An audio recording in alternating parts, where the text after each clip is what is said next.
Bonjour mesdames et messieurs. Évangile komi wapi eza moko ya émission oyo esalama pe epesameka pe ya mombo na bino évangéliste Serge Lutumba. Lelo Évangile komi wapi eza na Congo. Eza na Congo ekoyamba nani bino moboromona invité nanga a se présenter na micro na biso soki aza nani. Évangile komi wapi. Ndenge kaka na misika fourmi tokomi na Congo nakutani na grand musicien ayembaka na ye na kote ya bonzambe ako se présenter liboso na bino awapesa bino kombo na ye soki aza nani. Bonjour papa. Bonjour, merci bien-aimé évangéliste. Nga comme nanga pasteur Christian Boissa, naza pasteur pe naza moyembi na nkolo. Je suis dans la joie ya ko zalana bino lelo na émission ya lelo. Merci. Opesi biso kombo Christian Boissa. Mais malgré ayembara aza pe pasteur.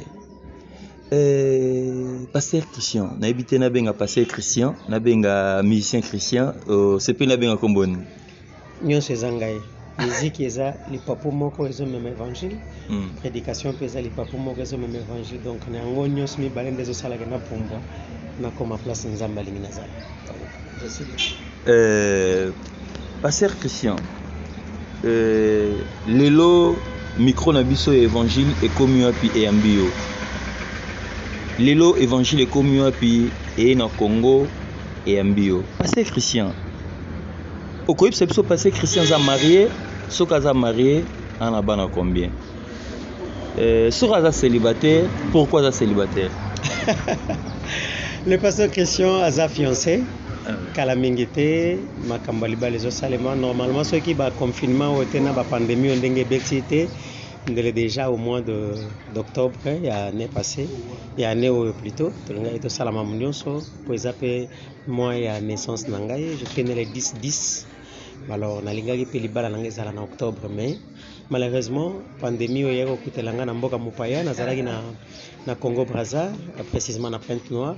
Na Pointe-Noire kuna nge nazalaki na mosala esali que moyen libala esali mezalaki souhaité donc to reporter yango pour l'année prochaine mais kalate tozala déjà marié. Pasteur Christian, lelo pasteur Christian musicien, lelo pasteur Christian pasteur. Nalingaki naeba parcours ya pasteur Christian musicien Christian elekai na ndeni. Okoma kaka musicien kaka boye, okoma pasteur kaka boye, naza besoin ba parcours na. Merci beaucoup. Parcours est vraiment moulaï par la grâce de Dieu. Nzamba salaki ke na bandi ko yembela nzambe dès le bas âge à l'âge de 5 ans déjà. Ndo yembela nzambe.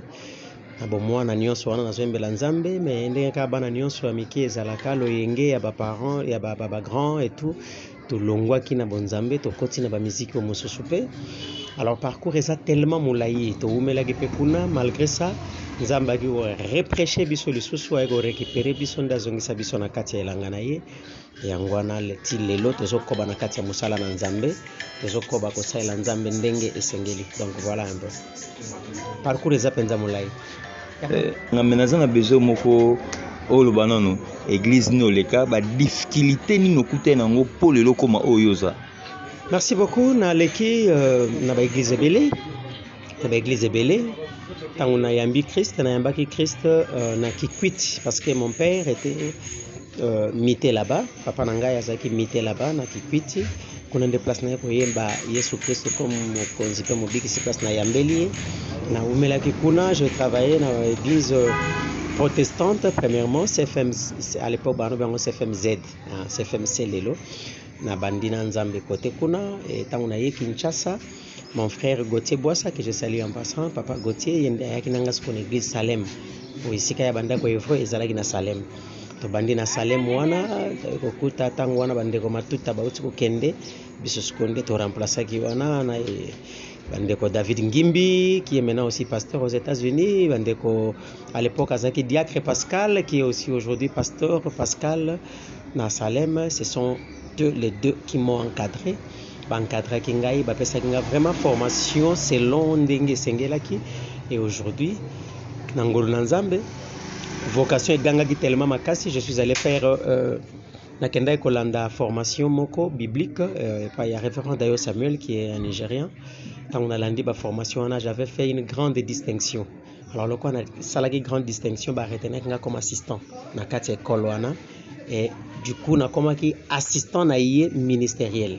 D'ailleurs pour nangai na travaillé na ensemble, on a travaillé avec lui pendant 10 ans. Et na 10 ans wana ndenge bana nyos bazala katango koli sengeli batia maboko ba libéré yo.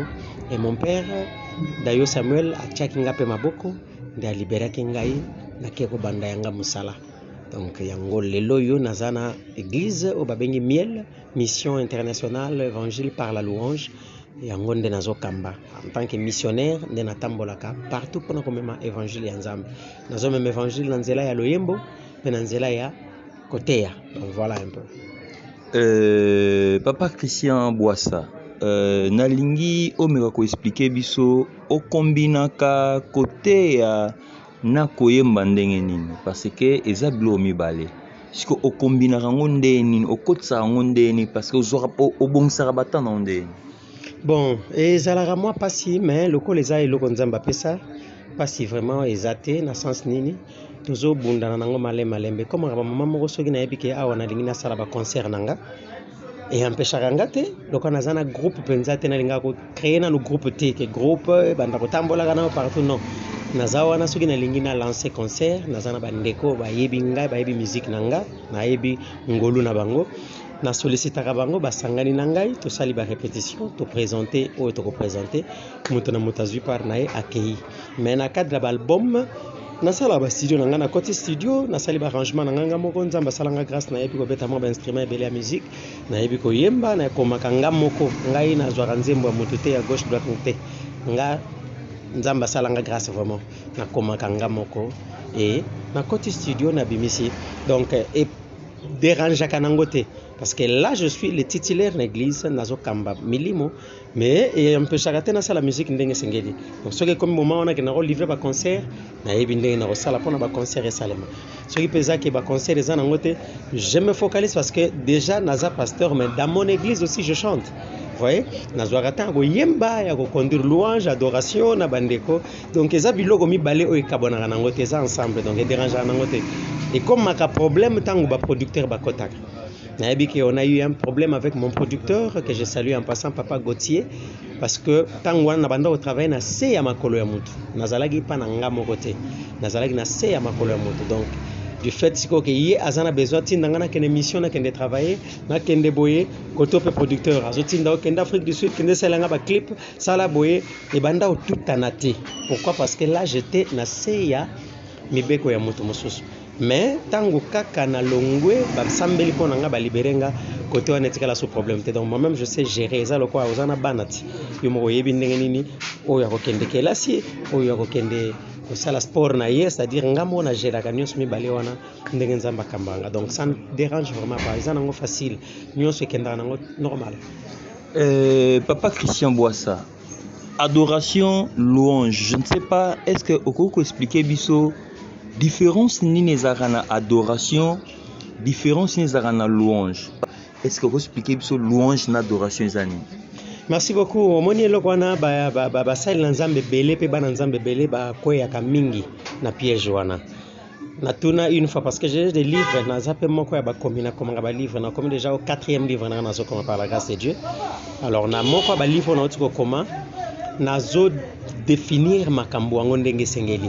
C'est-à-dire nazo meka ko expliquer ba erreur to kotisa l'église à cause ya manque ya connaissance. La Bible dit mon peuple périt faute de connaissance. Mais bat bazo ebate ke manque ya connaissance ezali wa ya mobimba ya ndamute. Ah, donc to landaka te maloba oyo diable azotinda ba gens na yeba publiaka bat bazo yambango kozanga ko ebezali wa ya ndambu non eza ya mobimba.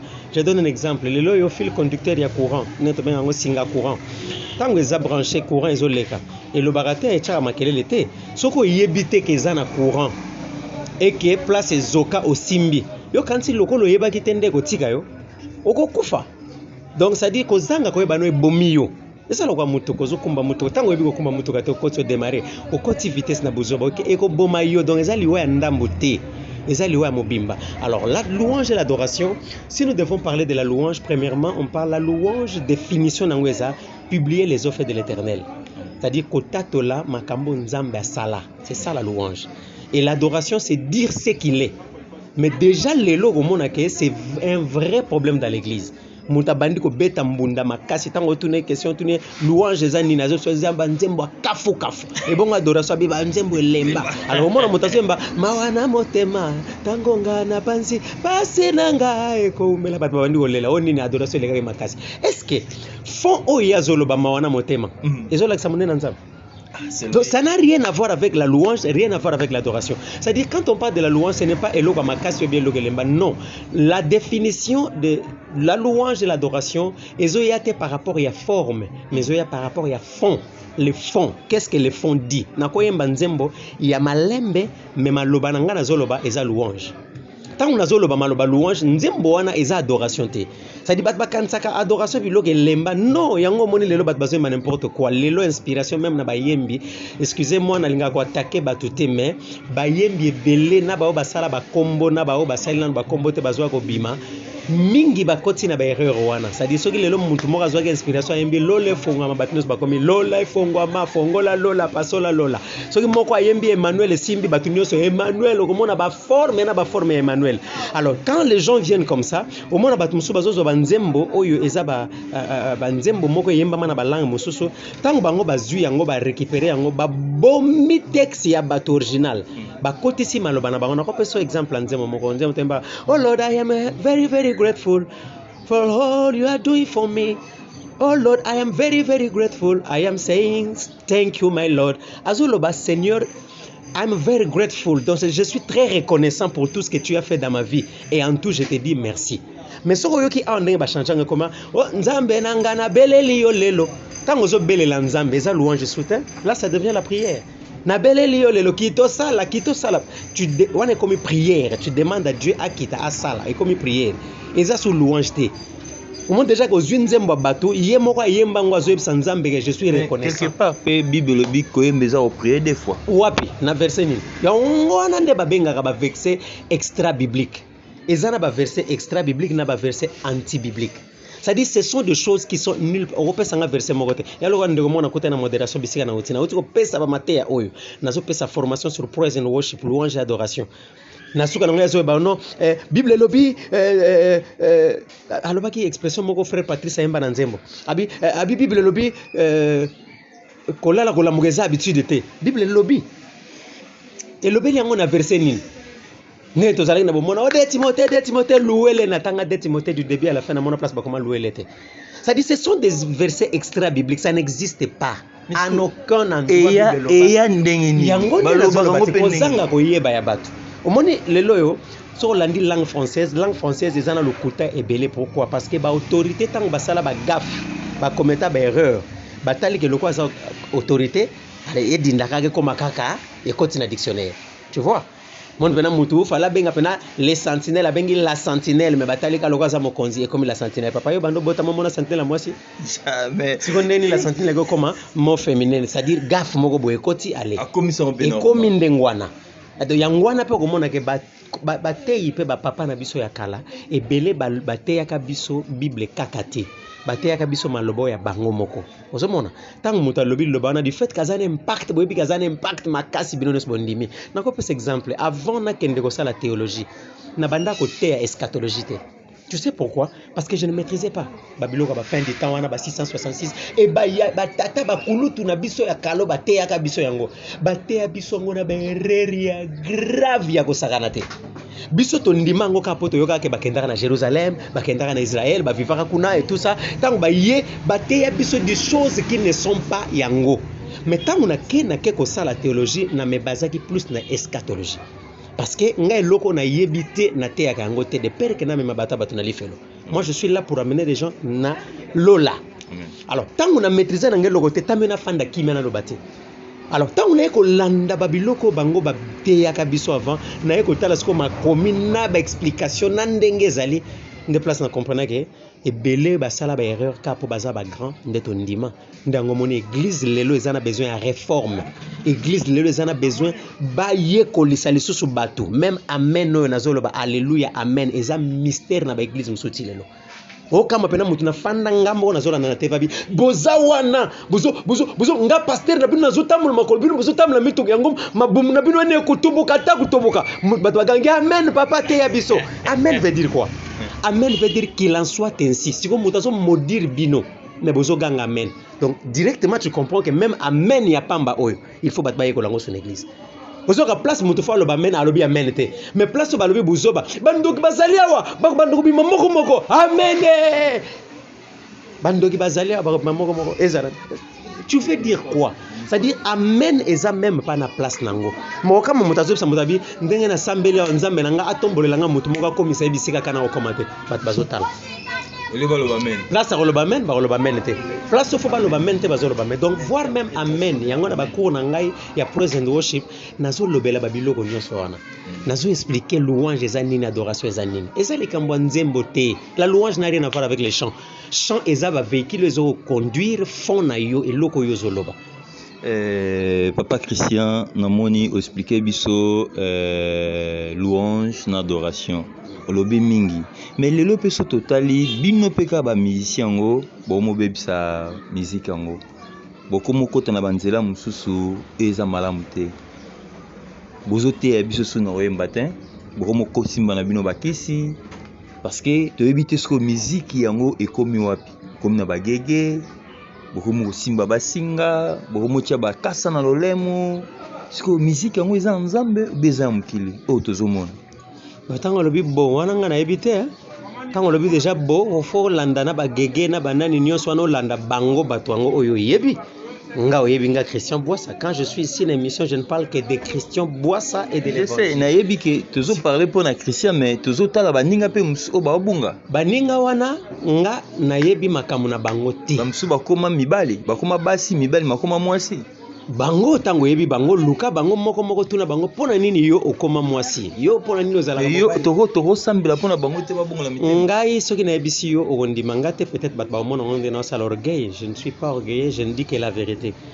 ti lelo tango nyos ba lobaka ba sala nzambe boye basimbaki kisi boye ba lobaki boye basala ganano moi c'est que je fais je prends le temps pour prier na ko yebisa ke na zwa temps ya ko sambela pona pasteur Moïse Mbie pendant un mois nazo sambela kana binzambe si réellement abimi na nzela na yo na ngolo na yo zongisa ye pona yebi ke aza parmi dadi soki tokena sur le plan artistique ezana musicien oya convaincre nga te na Congo na biso loko ye. Vous voyez, quand je parle de l'aspect d'abord artistique, oye arrangement, oye boy, oye simplicité, ya koyemba, oye, c'est-à-dire namoni bazana bangwe belé ba modèle bazé belé mais moto oya tout takanga facilement loko la Moïse Mbia zate. Tu vois déjà. Alors tango déjà na yebike na yebi bisika to huta na ye. Hein? Ngai tango na ke première mission nga de service, il n'était pas encore pasteur. Azaka frère, ngam na sala ba promotion na Mwanda. Na obenga yende ko awa koto yo musique no ezate ngam na beta ngona be mission nga vana te na tia ngona beti musique ba étoile de louange na beti Piché Genkel à l'époque na beti Moïse Matuta na ba mission nga na zaki na ba mission makasi til lelo eza impact na longwa Mwanda kala me til lelo ba mission nga bazongisa ngo banzemo nga bazongisa ngo je le faisais nazo tia en contact jusqu'à ce que ayakati Mwanda aye pena tali que impact pendezali tu vois na yebi place to banda na ye na pasi wana lelo so ina moni ndeko abungi nako beta tolo tena bageno les euros sont tombés non nako zwata na buka mabolongo mais qu'est-ce qui prouve que abungi bao ba yebi na ba preuve bazana ngona o nzamba yebisa bango gloire à Dieu mais jusque là nzamba lobela ngana na loko moko te sérieux alors mutu nyoswa ko ya yebsinga ke aza boye asala boye kingandi aza musicien boye kaka ndenge boyo kaka yango ndenge pe komelanga na matoyi moi je prends le temps de prier pour mes frères poto bunga nzela te mais moi aussi je sais que nazo bunda po omoni lelo hein okobeta maboko lobi bango babungi mais jour yo ko bungo ko ebate bible zelo baba o baza ko tele mabaso tenini ba o baza ko fana et o yaza ko tele mabeta tolo te parce que ebite ernino ko ya papa Christian lelo ba producteur ba ko mo bebisa musique na bino soko yebi yango te nazo informer yo lelo ba producteur ba ko mo mema ba musicien na kisi et c'est vrai ou c'est faux ngaza na producteur na ngama ona zalaka ne papa Gauthier Masasa za mosali na nzamba za na Londres ata jour moko te abenga ngai sanga Christian siko tozo sala d'ailleurs ba pe production parce que piraterie déjà c'est battre plein namoni ozoki mango bien ba producteur bazala na bango souté tangela nga producteur oyebi na Congo oya muto na meme otna ba kuma mibali ba kuma basi yo muto yebi nga na bi bango te oyebi ete na yebi te makambo zoloba nazala pe suna mboko te nazalaka ni na Kinshasa ni na c'est-à-dire awa net na oto sala ozoki mango bien nasali inane 3 mois na ngambo na Congo Brazza nazaki na Pointe Noire nasali musala nzambe ba témoignage tikali ti lelo bat bazolela na yekutu na bandenge moko ke na sengi ba mikanda po ba frontière ezana ne kokanga na na ba condition moko ya mabe makasi to komi na beach awana kutu nazolo bango ba bongisa ba soda na biso ba yeba ke bazawana pona ko protéger biso no pona ko sala biso mabe ba boto linga biloko nyonso a valeur nazalaki na kaka na bichi na biso awa on m'a tout confisqué donc na uti nanga libanda et même kana Kinshasa wa nazala suna Kinshasa te na préférer na kende moni nde bat bazala no kuna mbongo ezalaka te kuna kureza te mai ezate nde kuna place na kenda ko sala nzambe na tika musala awa mutu nyonso ayebi révérend Dayo Samuel ba yebi qui il est mutu nyonso ayebi papa Mbambi Israël ba yebi qui ils sont ba bato ya classe moko likolo bato ba memeli biso évangile pire pe bazo mema biso bazo continuer ko memela biso nzambe na bonzambe na ye tala standing on ngana uti assistant ya Dayo Samuel c'est-à-dire soko longwe papa Dayo kiti mwasi na ye nga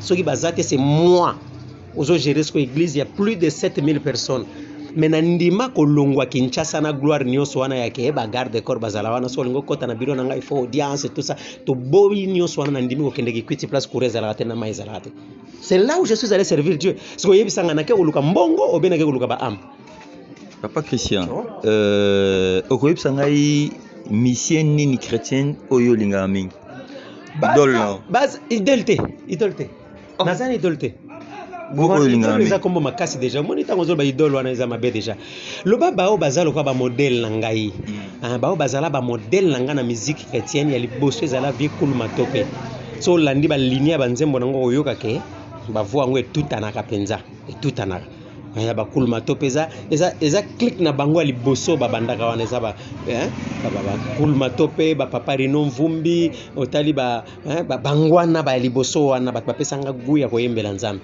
metango na kiti na ba génération na biso baze belé na ko tanga te poso na tangi moko na tangi musuta ba na moi ozokima Moïse Matuta c'est un frère c'est un cousin ozolo ba etende to yimile kutu nzembo confusion totale ko mo yoka ngo kala mingi te zo bimao na kasi boza problème na ozokima Moïse Matuta c'est mon frère t'as la place azali soka za na pesi yo mbote papa Moïse ayebi sanga bi boisa na minito na bi yoso bani makambo évangile ngana kotna na mamona te banda ko kochenga azawa na ayebi sanga ngona kenda na pesi ba syllabus na ngana koma na pesi ba livre na ngana koma et tout c'est un homme très simple aza tellement posé que lelo ya ngwana nzamba otombola papa Moïse c'est un frère à moi aza muto ke na benga na studio ya asenga ngata infanté na yebse na bi ndeko mpangi to benga na ka mpangi po partout to kena to kuta na reza matadi na kuta na ye na memi pa ba partenaire na nga o ndeko na ngai bo pambola ye ba pamboli ye pe c'est un frère pour moi tango bango ba longwe na Salem ngande na yeko remplacer ça dit biloko nyonso ya banda ko sala na Salem siko fale ngana banda ko sala yango mutande ngono ngeno bo na ndeni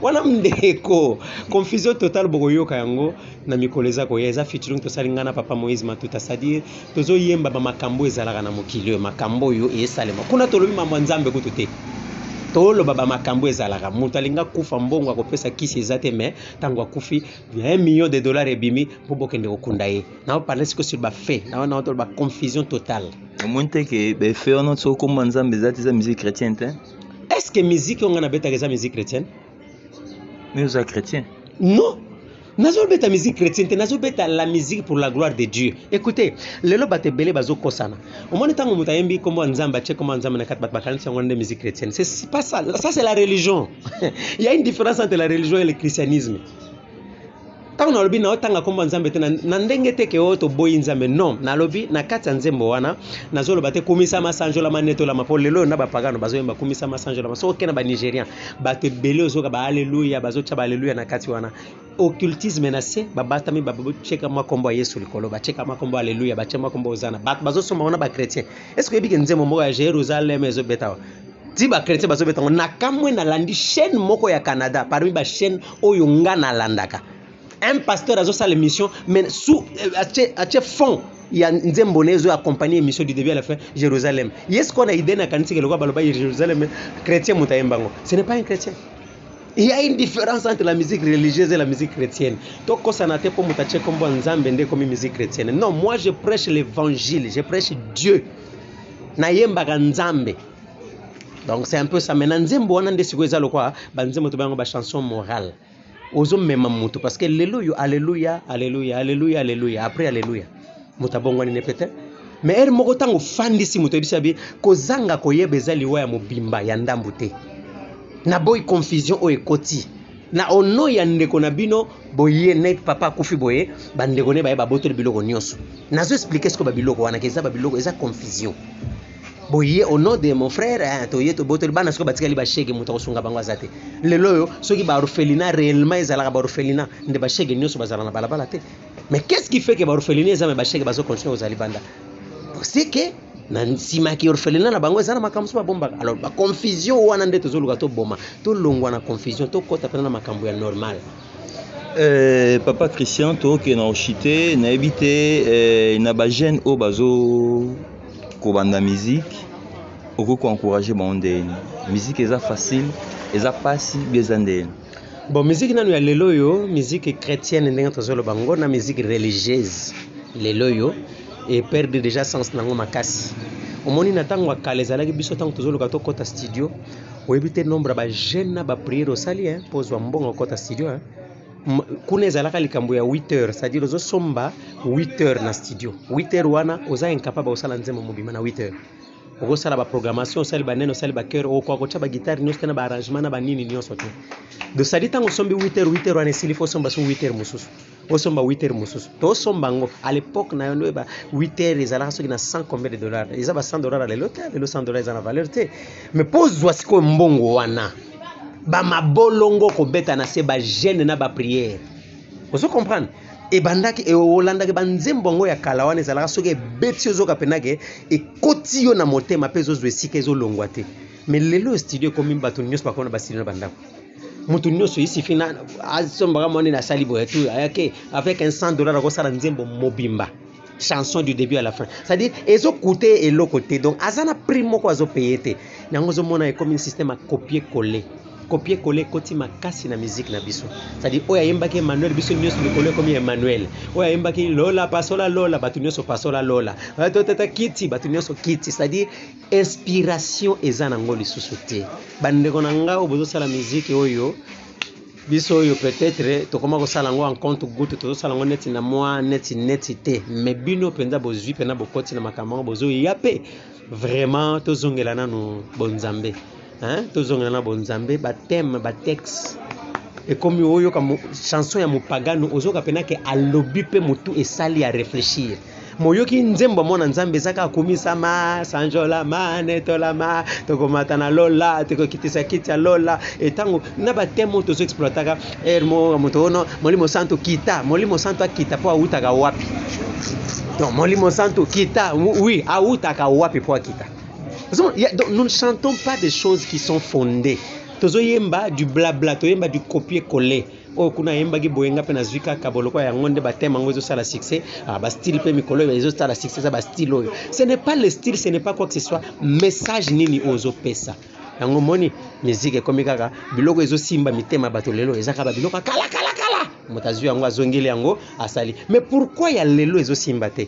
Donc c'est qu'aujourd'hui on n'a pas travaillé, ce ne sont que ces gens d'hier qui ont travaillé. Alors conseil na kopesa bandeko na nga o bazo ya na musique ya tondi mape mabolongo peko bata facilité c'est côté clip comme nango facile biso kuna lobe zala clip pour ça la clip c'est dire que mbangu nzamba pambole place azali mona mobali wana ndo sa ba clip na kofi atali musique na nga lobi tete papa sisi ta sepa to sunga mona mobali we nde bandima ko sala nga basi na pasi ala ndio tina mwanda bo sala clip ya ko bata mapana plage so ba ko kango bakangio uzu bo payer ba prix moko boy kaka posa mais lelo mutu nyonso ko sala clip mutu nyonso ko sala nzembo alors tant to sala banzembo na pe belé to zwa tampe que message moko ezala ezo simba mitema bato ezo consoler mitema bato kolela petro eleki na banzembo car nyonso kolela nzambo za wapi ti lelo yo mona nzambo eba place nzamba zate soki ti lelo fo tuna nzamba sapi siko bato ba ibinzamba te ba ko tuna nini nzambo za wapi to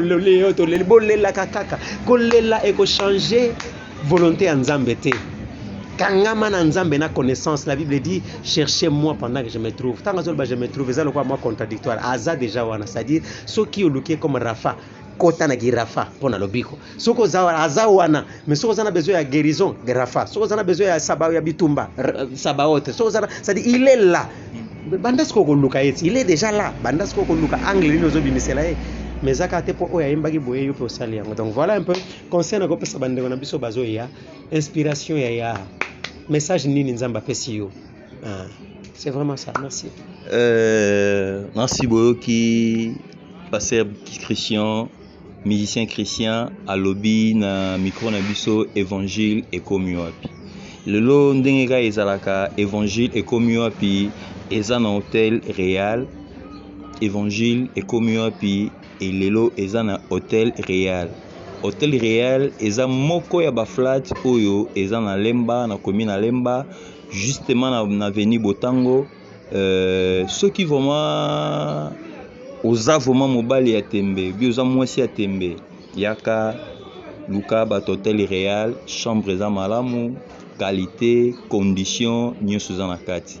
Donc le lope évangile ndenge ezalaka e communion puis et ça l'émission dans hôtel Réal bafungoli biso porte ndenge ezalaka kaka ndenge toza. On a si boki papa Christian à lobby o ifala loba ndenge to loba kaka ke ba propos wana ezoko engager a pesi bino o ifala pesa bino bato yara comme ça la musique lokola ya rolela comme ça la musique lokola soki ndenge nini na mawa musique eza ndenge wana te papa Christian ainsi a expliqué bino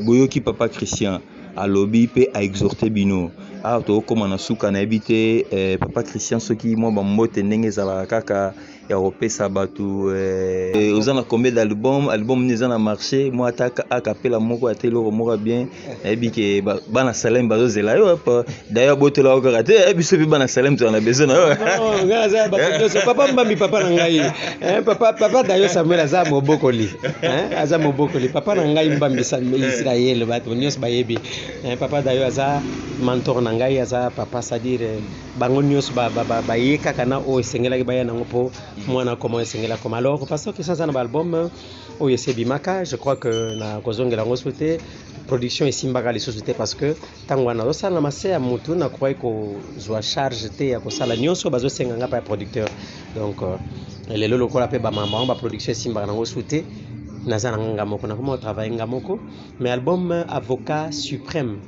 kala mingi tezo bima je crois que déjà ba bazana ba na YouTube déjà soko beti kaka avocat suprême pasteur Christian au monde moi extrait to stobokaki et longo na yé toujours le papa Gauthier Massassou qui continue ça avant à la producteur c'est un grand frère c'est vraiment un grand frère mutumoko nzamba chaki kana motema sunganga yende mutachaki mo extrait wana mais na kati banzembo eza ebele bokuta banzembo lokola oli oto embingai na ndeko Julio ayemba na pasteur Moïse ya salibika malobi ce n'est que le début frère wana Julio to yembi na ye to yembi pena ndeko Matuta évangéliste Matuta Moïse ye to yembi na ye nzembo ya confusion totale wana na zoloba c'est-à-dire nzembo moko ko pambola bato makasi donc oyo ki nzembo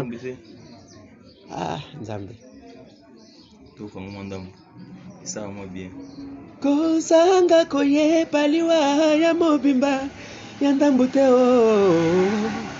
nalingi nabeta lisolo esali pasi makambo ezalaka kitoko lelo ekoma mabe nasali bakonstabele na motema soki ondimi kondima ngai kozala malamu soki pe yo boyi kondima konsekanse kote ya yo me konsta na motema na nga sosola epai mokili ezokende mokuse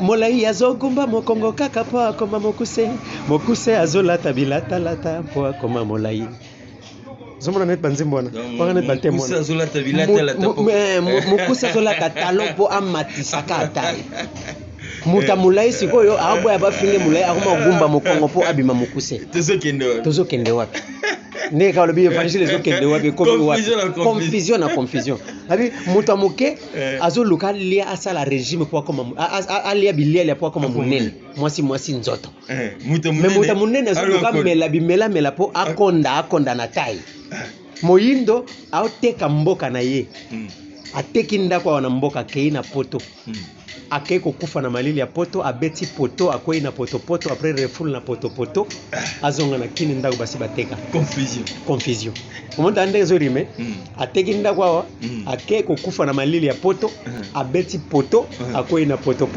lobi ba refoule ye akiteli na poto na braza tango zo katsa awa ndako basi bateka mitelengana akoma na kwemba damu ba G6 histoire du kala na munokesi la raté sto suka wapi confusion c'est-à-dire évangile na loba côté ezalaki sujet ya esengo mais lelo ekoma sujet ya kobatama na biba loge ezalaki ya kobatama lelo ekoma na mpwasa lobi ba loge ezalaki po yoka loge ya kingani na otanga bakombote ezalaka te mais lelo ba loge nyonso ebimi mais liboso évangile ezalaki biso totambola na babible na lipeka tozokende koteya lelo yo mwana nzambe aotala ayekosopanga azwa bible azobomba ana telefone android na nga bazoyoka soni mpo abimisa évangile pendant que satan abanda koyoka soni ya kobimisa biloko ne abimisi yango confusion ya oyoka nzembo wana kopambolama c'est-à-dire bozela yango kala mingi te alors na bafeaturing tosalaki mpe susu moko na ndeko bati mpoi tosalaki na ye mpe featuring moko eza mpe na bafeaturing mibale fo tosala moko na mama Lydia moko mosusu mais déjà na pasteur Henri Papa mpe tosalaki mpe featuring moko ya bonzambe eleki bonganga tosala remix nango bonzambe eleki bonganga ozoka kade ya bateme donc vraiment nayebi ke kala mingi te bopambolama na album wana soki mpona bambote na pesi nano merci mingi na évangéliste Serge mpona opportunité ya kopesa ngai émission na ye nayebi ke nzambe aosala ebele mpona émission oyo esimba mitema ya bato bapo oyeba ke bayeba nzambe te bayeba ke nzambe azali bambote na ngeza pa ya papa Gauthier qui est mon manager mon grand frère propre Gauthier Boissa ainsi que toute ma famille Boissa na pesi vraiment ba dédicace pa ya mama nanga botinga mama Esther bambote ebele na pesi pe mbote na bino nyonso bolandi parce que sona bandi otanga bakombo boza tellement ebele donc akosilisa bino te nalingaka bino mingi na pesi pe mbote pa ya bana na ngai église na ngai nazokamba miel mission internationale évangile par la louange je vous aime beaucoup mpona kobosana te lelo basoki ekozala ke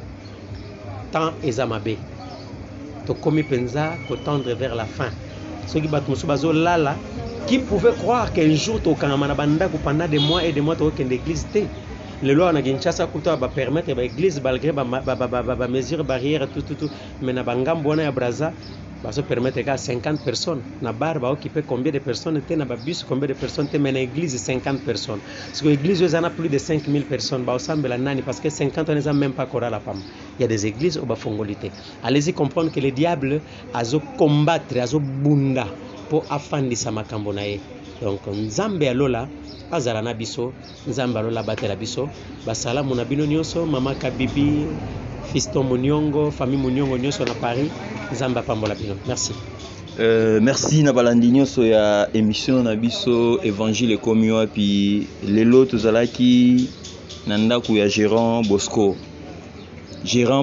na miskiki ya fourmi ayembi biso kitoko Gérant Bosco topesi yo mbote parce que ofungoleli biso porte évangile ekomi wapi esali musala nango nzambe oyo évangile ekomi wapi apambola yo ndenge nalobaki na bino toza na Hôtel Réal eza flat ya GT ya makasi oyo esali na avenue Botango na commune na Lemba soki vraiment oza mobali ya tembe mwasi ya tembe oye congé yaka olala awa kitoko condition qualité nyonso eza na kati awa couré katanaka te mai mpe ezangaka te epe mama na sécurité aosakana te de loin nazopesa mbote na bapartenaire nyonso oyo basutenaka évangile ekomi wapi nazopesa évangéliste Makuku pesa na Irlande na pesi mbote ebele